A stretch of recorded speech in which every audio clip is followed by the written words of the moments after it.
지기현이 뭐 그렇게 밀실 재판을 열심히 하더니만 결국에는 룸사롱을 좋아했던 걸로 확인이 됐습니다. 괜히 이게 꼭꼭 걸어 잠근 게 아니었어요. 본인의 그냥 삶이었던 거예요. 네. 자, 이 제보 과정이 재밌던데 이 제보한 분이 이렇게 얘기했다는 거 아니야? 너무 열받아서 했다. 내란 수계 풀어주는 거 보고 이럴 수 있나 하면서 제보했다고 알려왔다라고 합니다.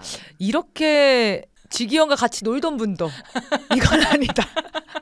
이 상식적이라면 이건 아니다라고 생각하신 거죠. 네. 그래서 지금 웃기는 게 지기현이 지금 이거와 관련된 입장을 내야 되잖아. 네. 사실 법원에서도 입장 내야 되는 거 아닙니까? 이게 사실인지 아닌지 전화해서 확인하면 되잖아요. 그렇죠. 근데 지금 이거와 관련된 입장을 내고 있지 않아요. 그 말은 이 두 가지 가능성이 있죠. 첫 번째는 지기현이 이 술집이 언제 간 술집인지 모르는 거야.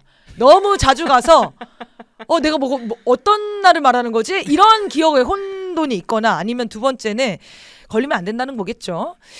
인정하고 있는 거겠죠. 그리고 방금 속보 나온 거는 해당 의혹 제기의 내용이 추상적일 뿐 아니라 구체적인 자료가 제시된 바가 없기 때문에 밝힐 만한 내용이 없다. 이렇게 얘기를 했습니다. 이 뉴스가 터지자마자 지기현 재판부가 무슨 입장을 냈냐면 이거 비공개 재판 조금 문제 있는 것 같아서 조금 검토해 볼게요. 라고 입장을 갑자기 냅니다. 살짝. 지금까지 문제 없었어요? 지금까지 문제 제기 없었습니까? 연이은 비공개 재판에 대해 논란이 일자 이를 인지하고 있다. 긍정적으로 국민의 알 권리를 침해하지 않는 방향으로 검토하겠다. 무슨 검토를 6개월째 하고 있냐고요.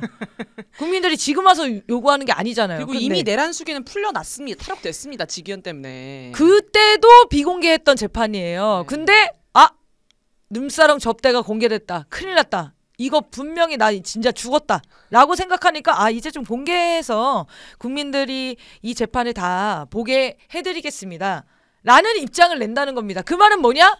갓내 갔어. 갓갓. 갔네 갔어. 네, 갓갓이죠.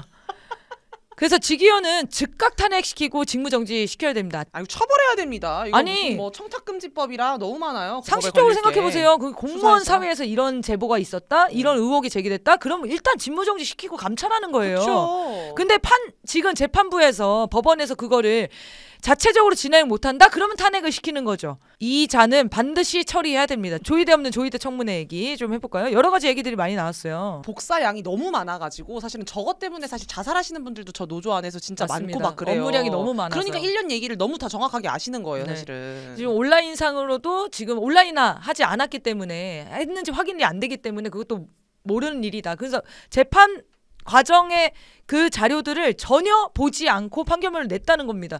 그래서 저 노조위원장님도 이런 속도로 이런 절차로 진행된 적이 없다. 그래서 재판 결과와 상관없이 이 절차 자체가 불법이기 때문에 그것에 대해서 반드시 책임을 물어야 된다 이런 얘기 하시더라고요. 4월 4일 날 윤석열 판결 소급 끝나고 4월 7일인가 4월 10일인가 15일인가 그 발음이 정확하지 않았어요.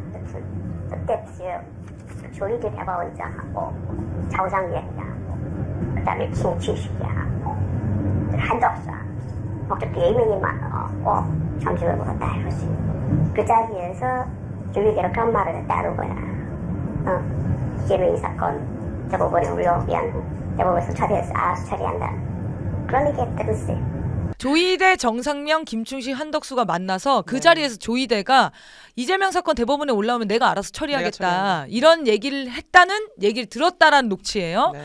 제보자 신원은 공개되지 않았는데요. 저 말에 의하면은 다 짜고 친 겁니다. 그렇죠. 이거 파기자판 하려고 했었던 게 확실한 거죠. 이것도 4월 4일 선고 끝나고 7일인가 10일인가에 만났다고 이제 얘기가 나오니까 네. 정말 계책을 세운 모임이었던 그렇죠. 거죠. 네. 이재명 2심 무죄 나오는 거 보면서부터 특별히 또 만나가지고 이 작전이 짠 것 같아요. 근데 여기 있는 이제 정상명, 김춘식 이 사람들이 누군지 좀 찾아봤어요. 김충식이 최은순의 내연남이라는 거잖아요. 네. 근데 왜 결혼을 안 하는지 모르겠어요. 내연남을 불리는 것도 좀 속상하지 않나? 그래서 윤석열이 장인으로 통한다는 거예요. 그럼 결혼을 해야 장인으로 통하지. 어쨌든 관계가 이상한데 네. 어쨌든 이 사람이 여러 두루두루 인맥이 넓은 사람이라는 거잖아요. 아니 원체 이제 무속에도 이제 굉장히 조예가 깊으시고요. 이게 이제 고위 관료직들을 만나서 도자기를 선물하는 사람으로 유명하다는 거예요. 근데 이 영화 좋은 것 같아. 도자기 선물 받은 사람이 이제 이철규, 김선교 및 검판사들 그리고 이 김충식에게 거액의 후원을 한 사람이 또 있습니다. 바로 노상원입니다. 이렇게가 연결이 되더라고요. 네. 네. 그래서 김건희까지 연결이 되는 거구나. 네. 그래서 김충식이 여기 갔고 네. 그다음에 정상명 이 사람은 정상명, 네, 검찰총장 출신이고 윤석열 변호인으로 활동을 했었는데 기억나실지 모르겠지만 그 비밀 선거 캠프 예화랑 있잖아요. 네. 거기 소유주 남매 중 한 명이 이제 이 정상명의 사위고요. 윤석열 김건희 결혼 주례했던 사람입니다. 그리고 이 사람이 헌법재판 탄핵 심판 당시에 판정에 나와서 윤석열을 옹호하는 발언도 했던 사람이에요. 그쵸, 뭐 변호인이었으니까. 그래서 정상명, 김충식, 한덕수, 조이대가 모여서 이미 공모하고 모의를 한 거죠. 근데 여기 한덕수가 왜 들어가냐? 나야 나. 그다음 나야 나. 내각제 할 사람 나야 나야 접니다. 나. 내각제 할 사람 누구죠? 접니다. 네, 그 자리에 같이 껴서 판을 짠 거죠. 네. 그리고 윤석열 때 다 보고가 됐겠죠. 이렇게 네. 진행이 될 거라고. 자, 이자들의 커넥션 무조건 캐야 되죠. 그렇죠. 자, 그리고 천대엽 저자는 아 진짜. 조이대가 하늘이 두 쪽 나도 그럴 분이 아니다. 네. 김학의도 못 알아보는 놈이 사람 볼 줄은 알아요? 안면 불상으로 김학이 무죄 주고 세금으로 돈도 준 사람이에요. 천대엽이. 누가 봐도 김학의인데 이걸 못 알아봐서 국민들이 공항에서 도망치는 김학의를 잡아낼 정도로 모두가 아는 얼굴인데 이걸 못 알아봤다는 게 천대엽이라는 거예요. 이걸 무죄 준 게 천대엽이라는 겁니다. 네, 천대엽이 당시 윤중천까지만 꼬리 자르기를 하고 김학의는 못 알아봤다고 무죄를 줬죠. 자, 그런 천대엽이 조이대가 하늘이 두 쪽 나도 그럴 뿐이 아니시다면서 조이대를 좋아한다? 조이대 똑같은 놈이라는 거죠. 자, 윤석열 얘기 좀 해보려고 하는데 윤석열이 모든 걸 포기했냐? 포기하지 않았습니다. 네. 윤석열 김건희는 어떻게든 살고 싶어서 여기저기 줄대고 선대고 살려주세요 이거 하고 다니고 있습니다. 그리고 윤석열은 자기가 살아날 수 있다고 정말로 믿어요. 사법 관련된 네. 요 라인에 영향을 끼치고 있는 것 같고요. 그리고 검찰 외환. 캐비닛도 어느 정도 있겠죠. 그럼요. 네네네. 목숨줄 잡고 있거든요. 네네. 보십시오. 직위원 룸사롱 다닌 거 윤석열이 몰랐을까? 알았지. 음. 그래서 거기에 재판부 배당한 거죠. 자, 검찰 캐비넷 가지고 흔들고 있을 거고요. 그리고 안정권이나 이런 극우 세력들 네. 계속 선동해서 촛불을 공격하는 방식으로. 그러니까 시민들을 공격하는 방식. 요 역할은 지금 안정권과 등등이 맡고 있는 거예요. 그리고 외환 유치 이거 네. 여전히 포기 못하고 준비하고 있을 겁니다. 왜? 네. 김건희의 라인들이 계속 살아 있기 때문에. 그러니까 그 외환 유치 라인으로 HID가 있는데 기억나실지 모르겠지만 12.3 내란 1년 전에 대통령실 국가안보실에 북파 공작원 즉 HID 부대 출신 현직 군인이 전격 발탁돼가지고 논란이 일었던 적이 네, 있거든요. 그쵸. 그 라인 그 네. 출신들이 그대로 지금 하고 있다. 계속 살아있고 암살 계획 집행하고 있는 거예요. 그래서 이 모든 것들을 우리가 다 막아야 되는 상황인데 지금 가장 떠오르는 이슈는 탈당 문제예요. 탈당 문제. 네네. 윤석열 탈당하라고 난리더라고요, 지금 난리잖아요. 지금. 네. 근데 윤석열은 절대 탈당 안 하겠다고 지금 김문수한테 전화해서 소리 질렀다는 거 아닙니까? 그럼 윤석열을 버티려고 해. 그럼 누가 윤석열을 지금 날리려고 하지?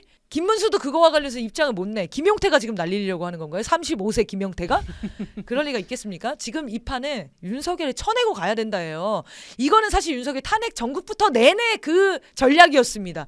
근데 윤석열 김건희가 끝없이 로비를 하면서 지금 버티려고 하고 있고 그래서 윤석열은 지금 당권 장악을 위해서 당에다가 자기 사람들을 계속 꽂아놓고 있어요.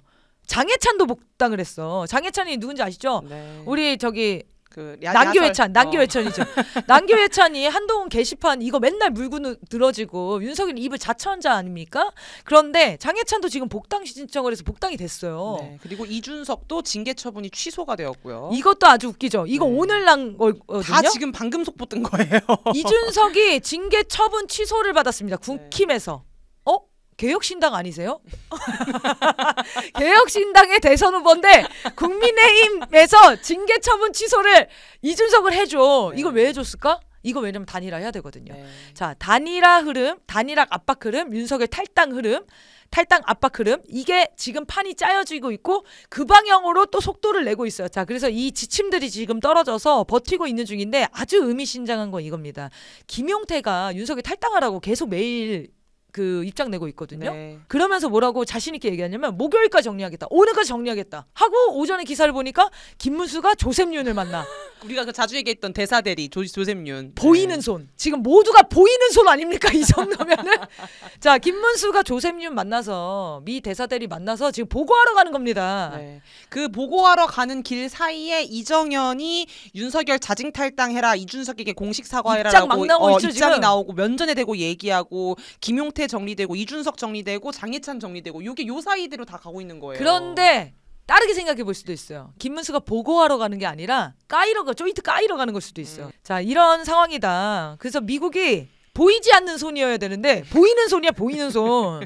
너무 많이 언급됐어요. 너무나 촛불 대놓고 행동에서. 지금 이 일을 하고 있습니다. 저들이 계속 시도할 거는 북풍 공작, 암살 시도, 그리고 지금 단일화 시도, 요 전략들이 돌아갈 거고, 또 하나 중요한 게 있습니다.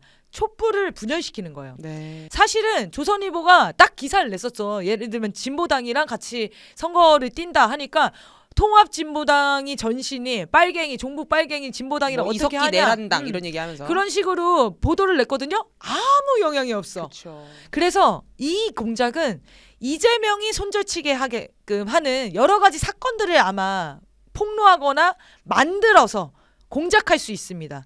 예를 들면 도덕성 공격이라든지, 예를 들면 종북몰이라든지, 이런 걸 할 건데 이재명이 굳건히 손을 잡고 있는 게 제일 핵심이에요. 네. 이게 정말 중요하고 국민의 민심이 제일 핵심이죠. 국민들이 무조건 단일화, 무조건 연합해서 연대해서 단결해서 싸워야 된다. 이번 대선은 그렇다. 이 민심을 굳게 높이 받든 정치 세력들이 분열하지 않는 거, 이게 정말 중요하거든요. 촛불도 마찬가지입니다. 그렇지만 누구랑 싸워야 되는가, 우리가 이 전선을 어디에 치는가, 이걸 중심으로 각자의 입장을 조금 밀어놓고 대대적으로 단결해서 압도적인 항쟁을 만들어야지만 이번 대선을 이길 수 있다. 한미를 비롯한 동맹은 지역 안보를 종합적으로 접근해야 된다. 대만과 한국의 위협을 결코 분리해서 볼 수 없다. 왜요? 그러니까 왜요?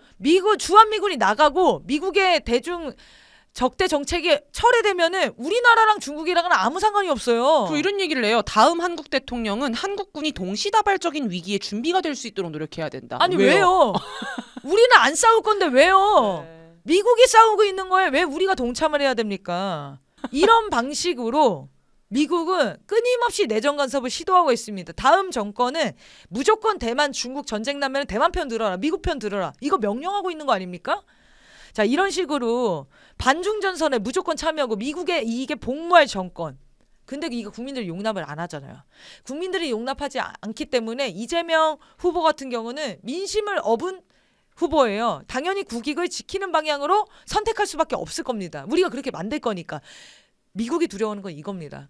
그래서 촛불을 공작해서 분열시키고, 이재명을 치는 거는 이제 방법이 없어 보이고 암살하거나 제끼거나 모든 수단들을 동원할 거다. 자, 이게 우리가 사실 지금 이 싸움이 어마어마한 싸움인 거예요. 정말 미국과의 싸움인 것 같아요. 크게 김문수랑 싸우는 게 아니에요. 네. 우리가 내란범들이랑 싸우는 게 아닙니다.